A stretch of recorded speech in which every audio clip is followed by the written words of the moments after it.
Oh yeah!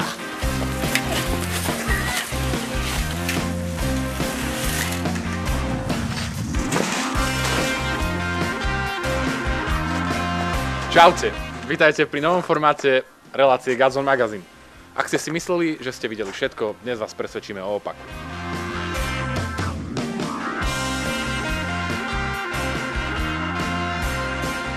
Nový Godzone Magazine nie je nový len v mojich vylepšených príchodoch na scénu, alebo v tom, že je tu Jay. Jay, mimochodom, vitaj. Čau. Ale hlavne v tom, že každú reláciu sa budeme venovať jednej špeciálnej téme. A v týchto približne 30 minútach sa vám budeme snažiť priniesť nový pohľad na staré známe veci a možno aj úplne nové informácie. Dámy a páni, dovolte mi predstaviť vám tému dnešnej relácie a to je chvály. Určite ste o nich už počuli. Možno dokonca hráte v nejakej chválovej kapele, alebo na ne chodíte pravidelne do vášho mesta. A možno ste o nich nepočuli ešte nikdy nič a v tom prípade neprepínajte. Poďte s nami ďalej.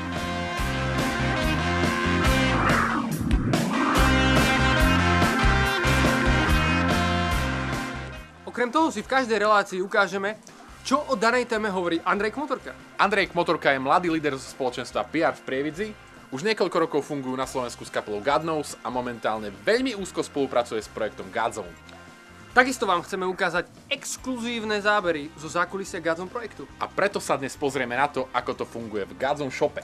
Môžete sa tešiť na veľmi zaujímavé zábery. Napríklad, ako vyzerá taký Godzone sklad. Krabice a obálky. Tričká, mikiny. A v neposlednom rade veľa priečinkov v počítači s nespočetným množstvom návrhov.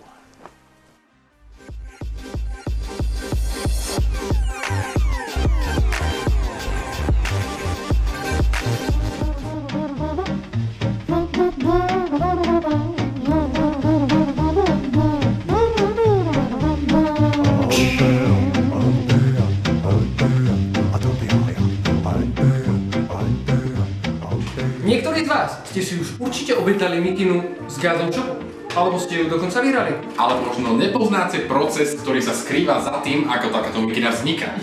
Godzone shop je internetový obchod, ale má svoju základňu. No a v tej sa práve teraz nachádzame. A prvým krokom pri výrobe mikiny je grafický návrh a grafický návrhár Maťo Heneš. Maťo, povedz nám, čo sa deje s návrhom potom, čo ho vymyslíš. No, následne ho pošlem do tlačiarne. A to vyzerá asi tak. Takže poďme sa pozrieť na to, ako vyzerá mikina, keď sa z tlačiarne vráti. Do skladu!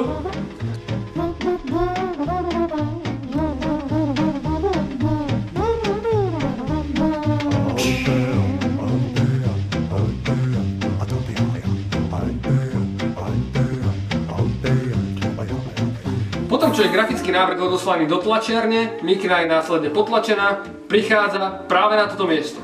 A toto miesto sa volá sklad Godzone shopu. Nachádza sa tu kopec škatuľ, v ktorých sú všetky mikiny, ktoré sme kedy vytlačili. A teraz sa pokúsime nájsť tú našu.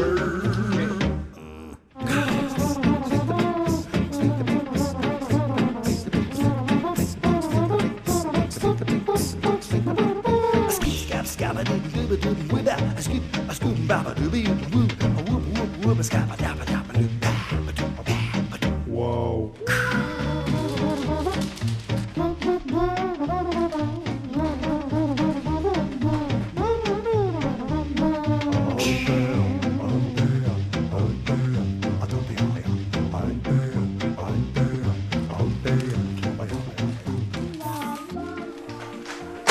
Dáme páni, a presne takto sa končí púť mikiny, ktorá je už objednaná a poputuje poštou k svojmu majiteľovi. A teraz už viete, ako to chodí, keď si niečo objednáte v Godzone shope.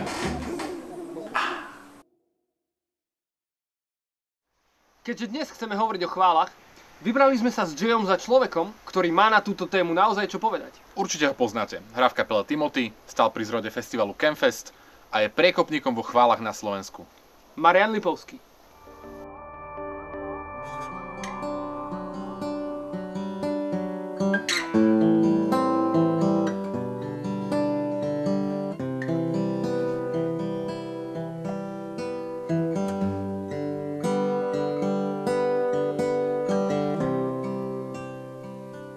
To, čo najviac ma pri chválach oslovilo, možno to bude znieť trošku zvláštne, v tom, že že niekto by povedal, že vtedy, keď proste bol kopec ľudí a kedy každý bol na chválach a cítil sa dobre. Ja sa priznám, že pre mňa najsilnejšie momenty, ktoré pri chválach mám, sú tie, ktoré mám sám ja a Pán Boh. A aj tak nejak to začínalo dávno, keď som ešte ani nevedel hrať na gitare alebo spievať, tak vlastne pamätám, že na jednej strane sestra musela buchnúť riadne s dverami, aby to vydržala nejak, ako som tam zavíjal a hral zle. Ale na druhej strane ja som plakal a som vyznal Pánu Bohu, že piesne, že Páne, som tak rád, že som už Tvoj, tak nedrž ma, chráň, keď hrozí boj. A tam som vyjadroval ja a Pán Boh také osobný vzťah, túžbu žiť s ním a žiť pre Neho. A keď sa mi to nedarilo, tak som bol dole a vtedy som písal piesne, alebo som to vyznával takýmito piesňami. A to sú chvíle, ktoré sa nikdy, asi sa to nevyrovná tomu, keď je pri tom množstvo ľudí. Hej.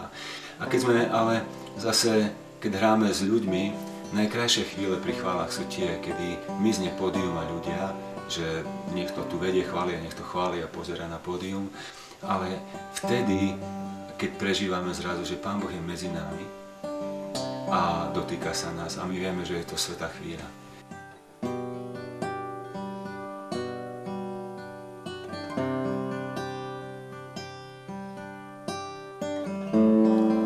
Začínali Timothy hrať a robiť chvály, tak vlastne to bola taká dosť nová vec a viem, že v tom čase to pre mnohých bolo aj také pre starších hlavne ako nepriateľné, ale myslím si, že pre túto generáciu, ktorá sme vtedy rástli vlastne spolu pri chválach s bicími, s kompletnou muzikou, ktorá proste vznikala vtedy, tak myslím, že to bolo veľmi ako niečo nové, dobré a prirodzené, ako vyjadriť svoju takú vďaku voči Bohu, ako lásku a to, ako túžime naozaj s ním žiť.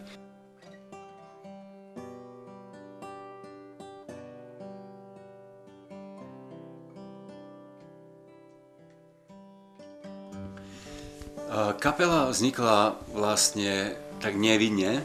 Chlapci, ktorí uverili na nejakej evangelizácii, že Boh je živý a že chcú s ním žiť naozaj osobne, tak vlastne potrebovali trošku také nejaké duchovné vedenie. Náš pastor ma poprosil, aby som teda si ich zobral na starosť a my sme veľa snívali o tom, že chceli by sme slúžiť vonku, chceli by sme slúžiť mladým ľuďom a mali sme také nedeľné družinovky, sme to volali a tam sme sa modlili za naše povolanie od Pána Boha, čo máme robiť a ako máme robiť.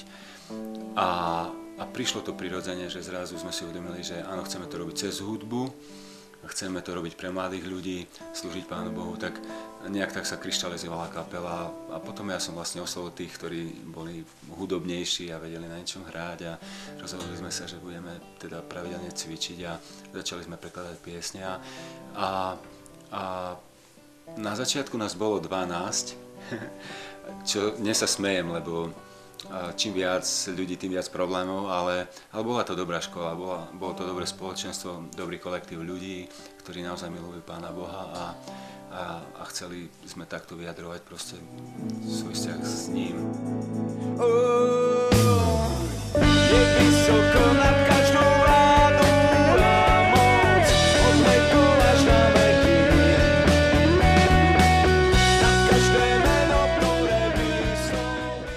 To, kým som ja bol ovplyvnený, to bol vlastne Graham Kendrick, ktorý v Anglicku robil naozaj výborné piesne, texty, ktoré dodnes sa mi zdá, že sú unikátne.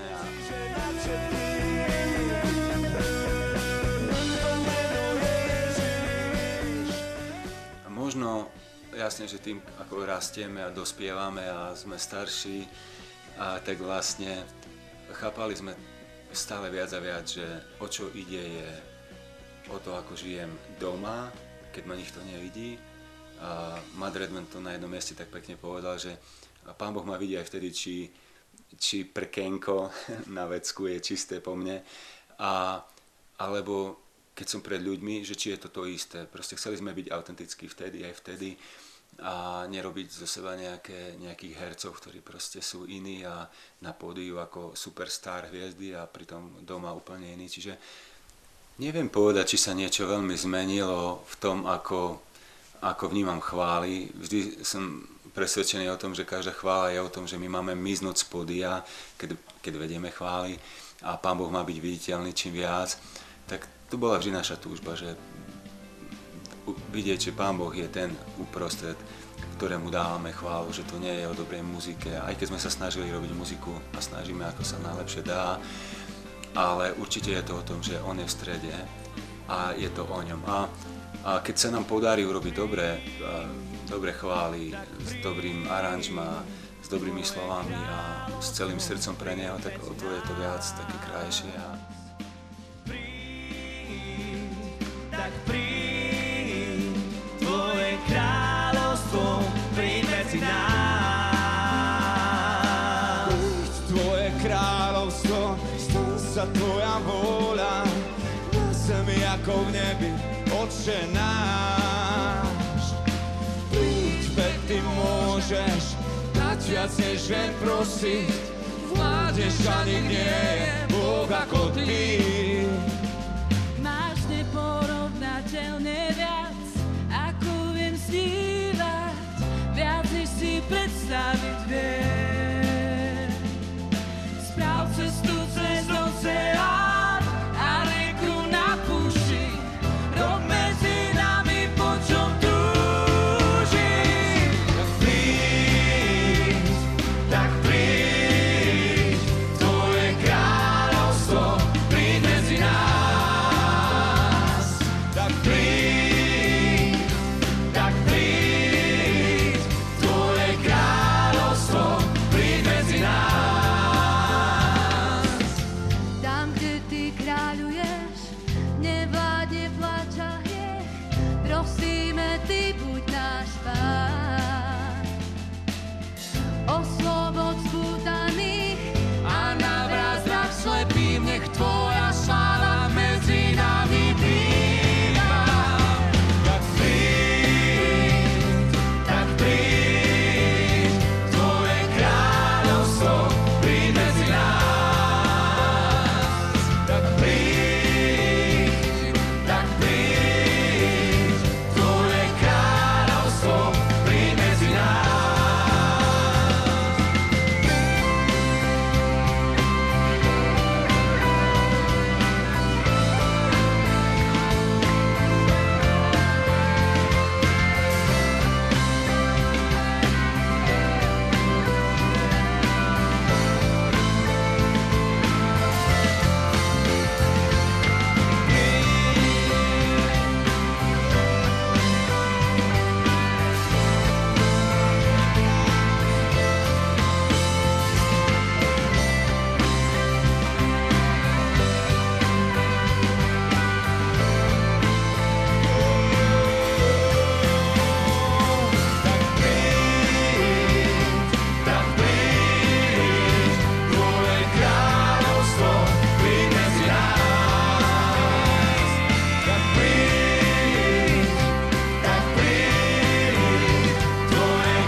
deje to, čo chceš ty.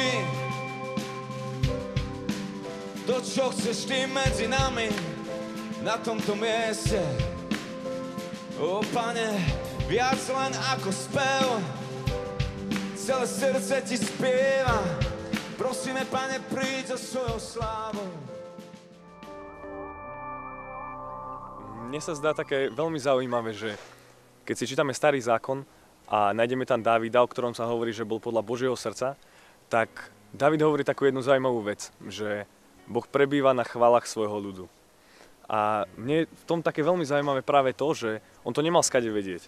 Že Dávid často hovorí, že celý deň premýšľa nad Božím zákonom a že ho veľmi miluje, ale v Božom zákone sa nikde nehovorilo práve o tom, že Boh prebýva na chválach svojho ľudu. A zdá sa mi, že práve tá túžba po intimite a takej blízkosti s Bohom spôsobila to, že on začal premýšľať, ako by mohol byť bližšie s Bohom. A práve Boh hovoril, že jemu sa páči duch, ktorý je skrúšený a srdce, ktoré je ponížené a že je Bohom, ktorý prebýva na chválach svojho ľudu. Zdá sa mi, že mnohí ľudia hovoria, že chvály sú len o emóciách. Ale ono to je pochopiteľné, pretože človek je stvorený aj s emóciami a keď človek niekoho miluje, tak to musí nejako vyjadriť. Keď som prvýkrát videl ľudí, ktorí sa modlili, chváli a dvíhali ruky, tak mi to prišlo smiešne. Ale až potom som pochopil, že ja keď som zamilovaný a mám niekoho rád, tak sa to snažím nejako prejaviť. A niektorí ľudia dokážu 3 dni nespať, len aby sa stretli s niekým, koho majú radi. A mne sa to zdá byť také úplne normálne, že keď máme niekoho radi, tak to nejako prejavujeme. A chvály sa mi zdá byť niečo také veľmi jedinečné v tom všetkom.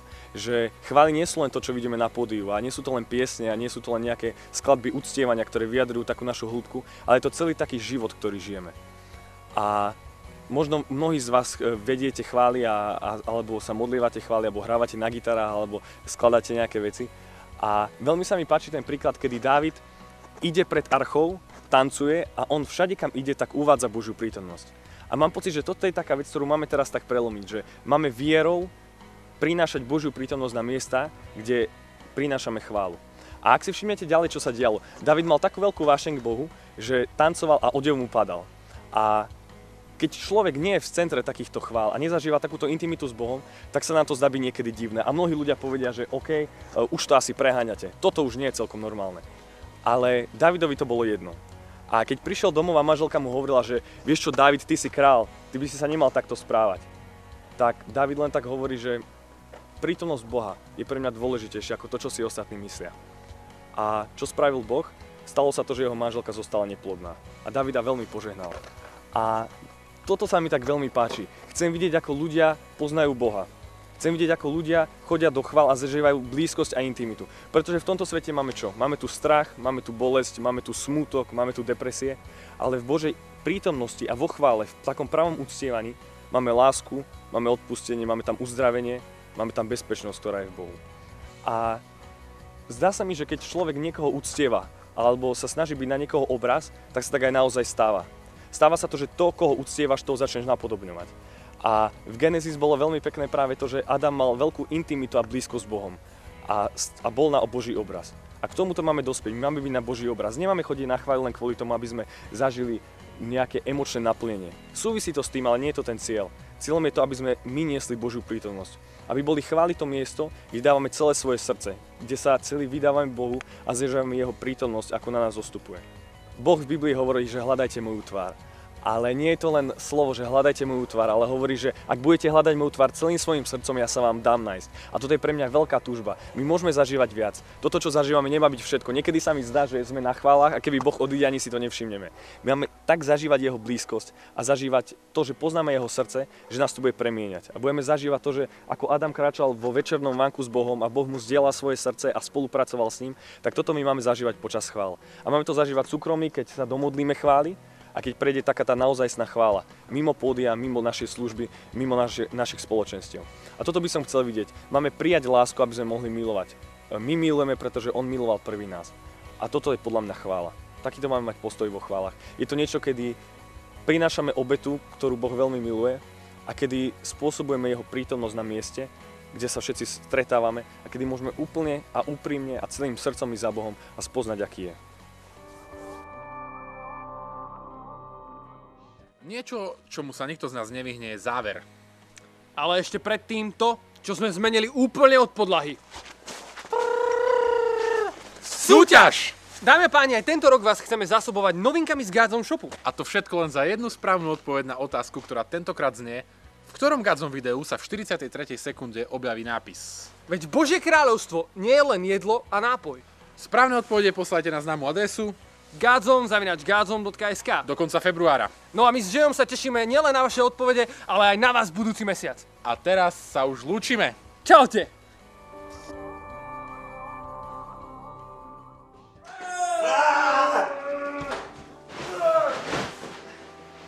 Dámy a páni, Nachádzate sa v našom likvidačnom okienku. je to tu!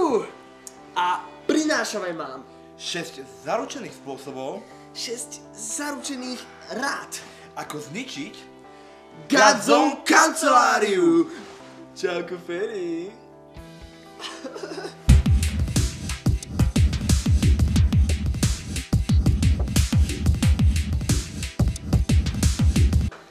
Dámy a páni, máme tu náš dnešný prvý likvidačný bod. A ten znie... Zlikviduj lídra.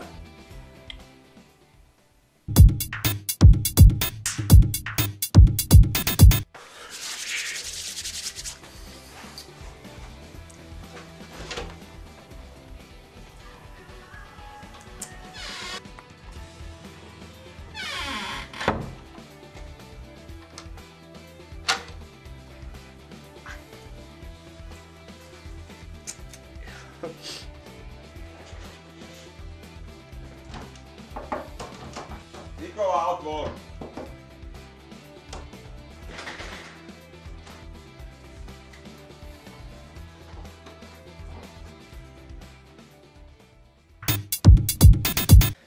Vážení diváci, máme tu pre vás druhý likvidačný bod a ten...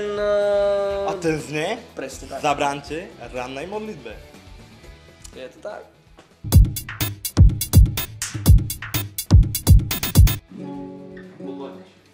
Hej? Na toto, hej, podľa tečka.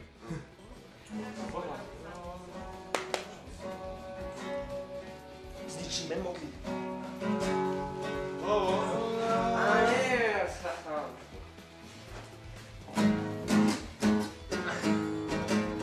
Spívam blues. Čo, Maťo? Jak sa máš? O jeden malém hobitovi, ktorý šiel so svojím vlastným konem. A prišli sme k našemu tretiemu likvidačnému bodu. Veľmi obľúbenému. A ten znie... Vyrušujú všetkých pri práci. Chlapci sa majú na čo tešiť.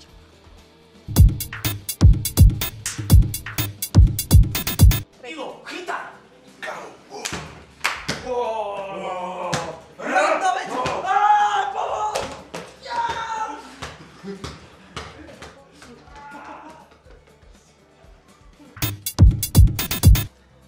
Vážení diváci, máme tu pre vás exkluzívny štvrtý likvidačný bod. A ten znie... Zničte plánovací kalendár.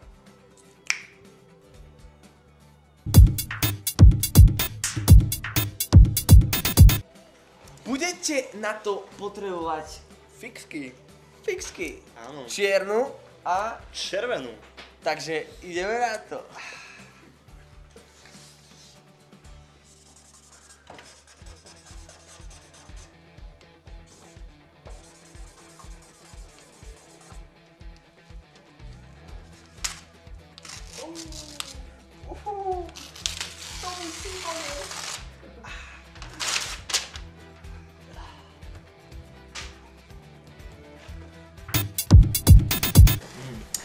Dostali sme sa k našemu 5. likvidačnému bodu. Presne tak. A ako znie? Urobte bordel v Gadzom shope.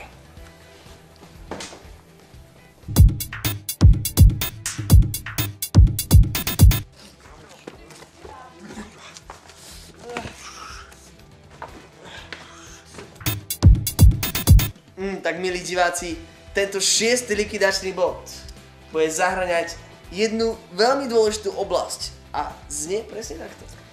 Vymažte všetkých finančných podporovateľov.